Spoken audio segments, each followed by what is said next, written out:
விருப்பம் இல்லை. ஸ்டிக்கர் ஸ்டாலின் அவர் பேர் வச்சிருந்தேன். மேம்பாட்டு பிரிவு தம்பி ஆர்த்திக் அவர்கள் இந்த நிகழ்ச்சிக்கு வர வேண்டும் என்று என்னை மிகவும் கட்டாயப்படுத்தினார்கள். நேரமே இல்லை, டேட்டே இல்லை. அதனால காலையில மெதுவா வச்சுக்கலாம் அப்படின்னு நான் சொன்னேன். இல்ல சூரியன் மறைகிற நேரம் தான் அவர் எனக்கு வேணும்னு சொன்னாரு. அதனால சூரியன் மறைகிற நேரத்துல இதை நாங்கள் இந்த கொடியை ஏற்றி இருக்கிறோம் என்பதை சொல்லி ஆக சிம்பாலிக்கா மரியாதைக்குரிய முதலமைச்சர் சொல்றாரு, ஆஃப்லைன்னாலும் நாங்க தான், ஆன்லைன்னாலும் நாங்க தான், அதனாலதான் நாங்க லயன் அப்படின்றாரு. நான் ஒரு அம்மாட்ட கேட்டேன், எங்க லைஃப் லைன் காப்பாற்றப்படணும்னா திமுக டெட்லைன் வச்சுதான் ஆகணும், அதனால ஆஃப்லைன் ஆன்லைன் வந்து அவங்களுக்கு டெட்லைன் நாங்க வச்சுட்டோம் அப்படின்னு சொல்றாங்க. ஏன்னா அவங்க சொல்ற மாதிரி எதுவும் இல்லை. தினமும் ஒரு கூட்டம் எல்லாவற்றையும் கூட்டிக் கொண்டு வந்து அந்த கூட்டத்துக்கு வர்றவங்களுக்கே திமுக ஓட்டு போட விருப்பம் இல்லை. ஸ்டிக்கர் ஸ்டாலின் அவர் பேர் வச்சிருந்தேன்.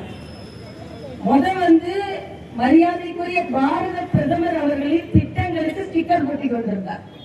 அது வந்து பிரதம மந்திரியின் மருந்தகம், முதல் மந்திரியின் மருந்தகம், மதிய உணவு திட்டம் புதிய கல்விக் கொள்கையிலே இருக்கிறது. இது முதலமைச்சரின் உணவு திட்டம். மரியாதைக்குரிய பாரத பிரதமரின் மருத்துவ காப்பீடு, கலைஞர் மருத்துவ காப்பீடு. மரியாதைக்குரிய பாரத பிரதமர் அவர்கள் தொழிலாளர் சகோதரர்களுக்காக விஸ்வகர்மா திட்டம் என்று கொண்டு வந்தால் அதை விட்டுட்டு நான் கலைஞர் கைவினை திட்டம் இப்படின்னு எல்லாத்துக்கும் தோழி ஹாஸ்டல்ஸ் கூட மரியாதைக்குரிய பாரத பிரதமர் கொண்டு வந்ததுதான்.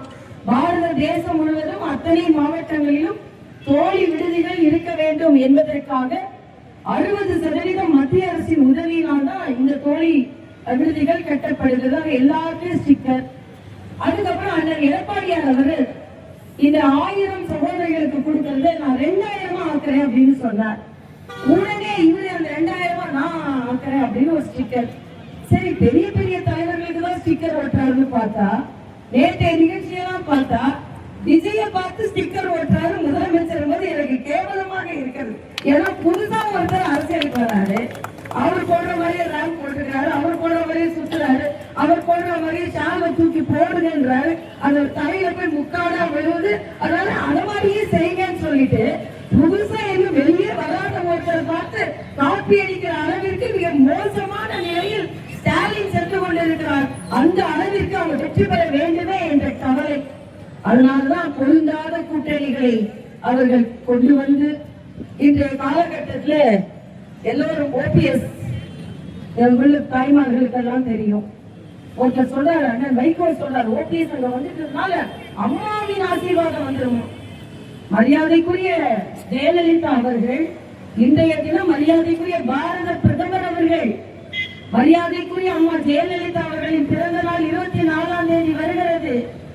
தமிழில் பாரத பிரதமர் மரியாதைக்குரிய ஜெயலலிதா அவர்களுக்கு எனது அஞ்சலியை செலுத்துகிறேன் என்று தமிழில் பதிவிடுகிறார். இதுதான் அரசியல் நாகரிகம் என்பது.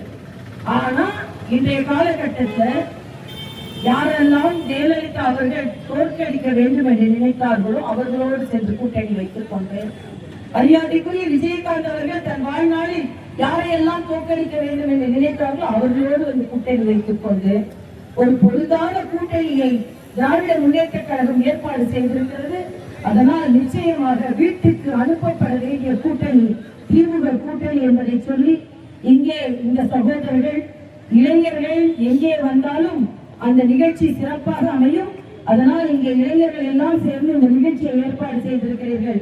உங்களுக்கு எனது வாழ்த்துக்களையும் வணக்கத்தையும் தெரிவித்து, விளையாட்டு பிரிவு சகோதரர்களுக்கும் மற்றும் சென்னை கிழக்கு மாவட்ட சகோதரர்களுக்கும், இளைஞரை சார்ந்த சகோதரர்களுக்கும் மற்றும் மகளிருக்கும் எனது மனமார்ந்த வாழ்த்துக்களை தெரிவித்து, நிச்சயமாக தேசிய ஜனநாயக கூட்டணி வெற்றி பெறும் என்று சொல்லி உடனே விடைபெறுகிறேன். நன்றி, வணக்கம்.